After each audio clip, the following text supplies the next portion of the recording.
Bang Rizal, itu menarik. Anda menjadi Menko Maritim dan Sumber Daya. Dan di situ bisa dianggap sebagai the dream team. Karena semuanya tampaknya jadi petarung. Anda akan jadi petarung, Ibu Susi petarung, Jonan juga petarung. Lalu kemudian ada juga Pak Sudirman Said di SDM. Kalau Anda lihat ini, tim ini bagaimana? Ini tim yang asik. Tim yang asik, kata yang kuncinya. asik, Kenapa Anda bilang begitu? Satu, mengerti masalah. Yang kedua, berani. Mengerti masalah, kedua berani. Ya kan, tinggal kita kombinasikan, kita koordinasikan supaya terjadi akselerasi bahwa yang ngerti masalah dan keberanian ini bisa mentransform supaya nilai tambah di sektor maritim dan sumber daya ini bisa lebih banyak. Saya berikan contoh, Don. Salah satu yang di bawah koordinasi kami adalah pariwisata. Ya, pariwisata, betul. Kan lucu banget, Indonesia banyak sekali tempat-tempat yang indah, Flores, Bali, Bangka Belitung, dan sebagainya. Itu turisnya cuma 6 juta orang. Malaysia 20 juta. Dan tidak ada kapal pesiar dari pulau ke pulau. Padahal Thailand 25 juta. Kalau kita benahin, dan kami ingin membenarkan ini, dan saya bilang sama Menteri Pariwisata Arif, kita mesti genjot ini dalam 5 tahun 15 juta. Caranya gimana nanti kita rumuskan, policy-nya apa kita rumuskan. Karena kadang-kadang untuk mengubah sesuatu itu nggak perlu uang. Waktu saya Menko tahun 2000, akibat dari krisis penumpang pesawat itu drop 60%. Tapi 3 BUMN, Garuda, Mandala, Merpati, itu nggak mau nurunin harga. Akhirnya kami ambil inisiatif buat kasih izin sama perusahaan swasta nasional kepada Adam Air, Sriwijaya, dan lain-lain. Akibatnya terjadi kompetisi, akibatnya biaya per kilometer per penumpang turun jadi 50-60%. Jumlah penumpang yang tadinya anjlok itu naik 4-5 kali sebelum krisis 98. Ya, betul. Ini adalah contoh bahwa mengubah Indonesia itu nggak perlu uang, perlu dengan kebijakan. Perlu dengan kebijakan, itu kan untuk pariwisata. Kalau untuk, kan ini ada juga bintang di situ, Ibu Susi. Saya seneng sama Ibu Susi tuh. Iya kan? Jadi waktu kita salaman, saya kan anak saya yang temanin waktu pelantikan. Saya bilang sama Bu Susi, anak saya ini pengagum Ibu nih. Bu Susi bilang, apa namanya nih, saya itu pengagum bapak kamu, katanya. Jadi bakal asik kan. Nah, ini ceritanya tim yang asik. Kalau Pak Jonan, Jonan kan saya kenal lama. Ya, betul. Jadi waktu dulu pada saat dia 37 tahun, dia vice president dari Citibank. betul. Saya bilang, Jonan, ngapain sih kamu di sini? Fasilitas bagus, macam-macam bagus, tapi tantangannya itu nggak ada. Saya mau angkat kamu jadi direktur daripada di Rut Bahana, karena ini merugi 9 triliun. Ya, banyak yang nggak mau bayar. Nah, saya pilih kamu, satu karena berani. Karena kalau hanya modal berani, ngaco gitu. Iya. Tapi juga ngerti masalah. Tapi kalau cuma ngerti masalah, nggak punya keberanian, nggak jadi apa-apa. Betul. Jadi, nah kita perlu orang-orang kayak begini buat mengubah Indonesia dong. Kalau Anda lihat Pak Sudirman Said yang di SDM, kan ini kan berat-berat semua ini. Sudirman Said datang dari keluarga sederhana. Betul. Spirit of fighting-nya ada. Ya, orangnya memang latar belakangnya accounting, tapi dia bisa belajar cepat. Orangnya juga berani, ya kan. Jadi saya sih ngeliat ini tim yang asik nih. Menarik untuk mengatakan bahwa ini adalah sebuah tim yang asik. Saya ingin menanyakan satu hal. Nah, tadi itu tiba-tiba ada korslet sedikit, ada soal Garuda. Jadi Anda bilang pembelian A350 itu di-cancel. Lalu kemudian Ibu Rini bilang, itu bukan urusan Pak Rizal, kira-kira begitulah. Saya kira begini, karena saya punya hubungan emosional dengan Garuda. Tahun 2000, Garuda nggak bisa bayar utang kepada konsorsium bank Eropa 1,8 miliar dolar. Mereka ngancem pesawat Garuda bakal disita. Saya kirim message, silahkan sita. Karena kita akan menuntut di pengadilan di Frankfurt, bukan di Jakarta. Iya. Karena kalian membiayai markup penjualan pesawat. Waktu itu lewat keluarga yang kuasa, ya kan, 50%. Kalian dapat bunga 50, dari 50%. Don, belasan bangker pakai jas dasi rapi-rapi, ketemu Rizal Ramli di Jakarta. Betul-betul minta tolong, jangan sampai ini diperkarakan di Frankfurt. Karena mereka tahu. Akhirnya sampai di situ. Karena mereka tahu mereka salah. Ya, mereka harga sahamnya bisa jatuh. Kalau kasus ini. Yang kedua adalah bisa kena penalti keuangan. Yang ketiga mungkin direksi bisa masuk penjara. Jadi mereka mau damai, ya kan? Saya bilang boleh damai, tolong di restructure hutangnya Garuda. Dan yang kedua, saya hanya mau token garanti, garanti ecek-ecek, karena tadinya mereka minta full garanti 100%. Saya nggak mau.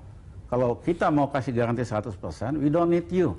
Kita nggak perlu kamu. Anda punya pengalaman dan punya hubungan itulah. Makanya Anda berani bicara begitu. Akhirnya Garuda diselamatkan. Nah, saya nggak ingin Garuda yang udah bagus ini mau merugi lagi.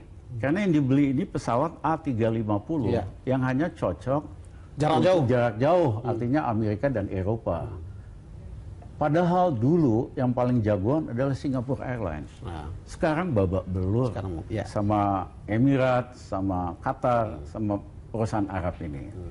Ya, jadi jangan kita kompetisi di situ.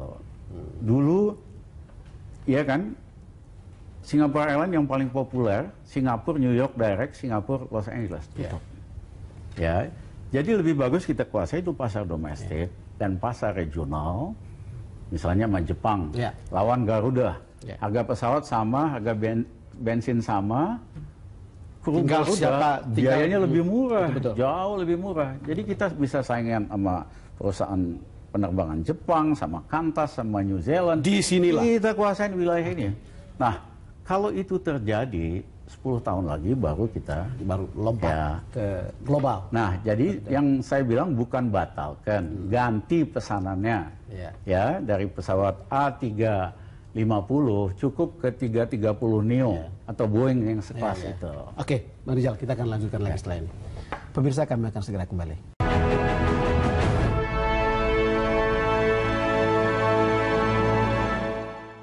Kembali bersama Menko Maritim dan Sumber Daya Rizal Ramli. Bang Rizal tadi sudah bicara soal Garuda, tetapi ada juga statement Anda yang kemudian menimbulkan pertanyaan karena Anda mengatakan target pembangunan listrik yang 35.000 megawatt itu sesuatu yang sulit. Saya mau kita realistis. Ya, selain 35.000 ada 7.000 megawatt sisa pemerintahan yang lalu. Total 42.000 megawatt. Nggak mungkin itu dilaksanakan dalam 5 tahun. Ya, sepertiganya aja udah cukup. Sepertiganya sudah cukup? Udah lumayan gitu. Ya, kami kan banyak teman-teman di PLN itu kan alumni ITB semua. Lapor bahwa, iya kan, nggak bisa nih 35.000. Tapi Pak JK ya ngotot aja terus 35.000. Jadi ini juga himbauan lah kepada Pak JK. Be realistic. Ya kan, supaya target-target ini kita bisa capai. Jadi tahap berikutnya mungkin baru kita bisa tingkatkan gitu. Bang Rizal, ini kan cerita Anda bicara sebagai pengamat dan bicara sebagai Menko, kemudian akan ada perbedaan bukan? Kan ini kan karena ini keluar, lalu kemudian pasti di dalam kan akan ada pertemuan-pertemuan. Apa yang akan berbeda? Ya, Rizal Ramli kan dikenal memang kritis di luar. Kritis di luar. Tapi di dalam dari dulu juga saya kritis banget. Gitu. Ya kan, pilih mana? Ada orang yang dulu kritis di luar, begitu dalam dia diem melulu gitu loh. Menikmati kekuasaan. Kalau kita tidak menggunakan kekuatan di dalam juga untuk mendorong perubahan, mentransformasikan. Ya kan? Menurut saya mencapai 1/3 saja dari 35.000 itu udah lumayan. Jadi Anda, jadi intinya adalah kritis di luar tapi juga kritis di dalam. Jadi tidak di luar kritis, di dalam diam. Nah, kalau itu kan berpengaruh pada teamwork. Apa yang bisa Anda lakukan supaya itu justru menjadi produktif dalam sebuah teamwork? Oh iya dong, kita kan mau mengubah transform. Mula-mula kaget-kaget sedikit sama Rizal Ramli kan pejabatnya. Tapi begitu udah di dalam ya koordinasi inline. Tapi kan kita perlu istilahnya ini yang terlalu berlebihan lah, ya kan, kita kepret dikit gitu loh. Tapi nanti dalam tentu kita akan bahas mana yang ini. Saya pernah jadi Menko, jangan lupa, 22 menteri kita koordinasikan. Ya, karena setiap Jumat semua menteri mesti masukkan laporan apa masalahnya, apa yang dilakukan, polisinya apa. Kemudian hari Jumat malam tim kami sampai hari Sabtu membuat matriksnya. Masalah ini apa sesungguhnya analisanya, angkanya gimana, alternatif solusi harus 3 biji, 1, 2, 3. Kolom berikutnya plus minus dari alternatif policy. Bang Rizal, ini saya dapat pesan, bukan pesan, WhatsApp dari para aktivis. Mereka akan kehilangan Anda untuk beberapa saat karena Anda di dalam. Gimana? Ya memang banyak yang sedih, banyak kalangan pergerakan, aktivis. Senangnya tuh saya di luar. Itu dia. Saya dapat beberapa soalnya pesan. Senang banget. Kalau kita di luar kan terus terang banyak dari isu frontline isu di Indonesia. Kami yang mulai. Betul. Ya, istilah pemilu prosedural itu kami. Kriminal, demokrasi itu kami memperkenalkan. Tapi ada solusinya, ada reformasi pembiayaan. Jadi teman-teman nih kehilangan ini juga. Itu dia, saya tidak heran tadi karena saya dapat banyak pesan. Ya, kayaknya kehilangan kok Mas Rizal mau-maunya sih gabung sama pemerintah, lebih asik di luar gitu. Bang Rizal, terakhir, ini kan 70 tahun kita merdeka. Yes. Ahok saya dengar kutipannya 70 tahun, Singapura 50 tahun mereka pensiun enak, kita 70 tahun masih harus bekerja keras. Saya ingin Anda menyampaikan satu hal tentang 70 tahun Indonesia merdeka. Betulnya Republik udah cukup dewasa. Sayangnya baru 20% rakyat kita menikmati kemerdekaan. Bisa hidup nyaman, bisa nyekolahin anak, punya rumah lumayan. 80% rakyat kita itu belum pernah menikmati arti kemerdekaan. Jadi tugas sejarah kita adalah membuat yang 80% ini juga punya kesempatan.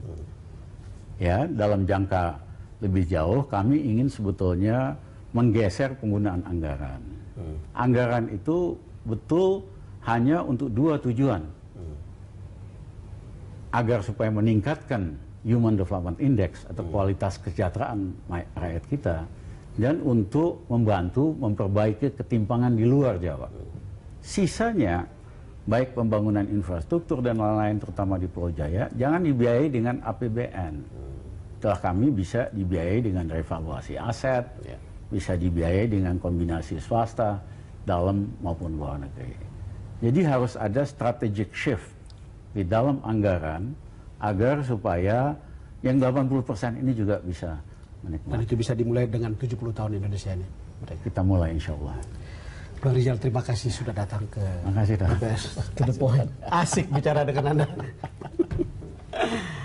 Pemirsa, demikian perbincangan saya dengan Menko Maritim dan Sumber Daya Rizal Ramli. Saya tahu pertanyaan yang paling pokok dari Anda adalah mengapa seorang pengkritik dan seorang aktivis, pengkritik keras Jokowi lalu kok jadi menteri.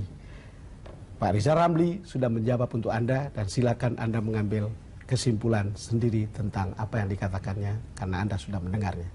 Terima kasih atas perhatian Anda bersama kami pada DBS To The Point kali ini, dan kita akan jumpa lagi pada episode berikutnya.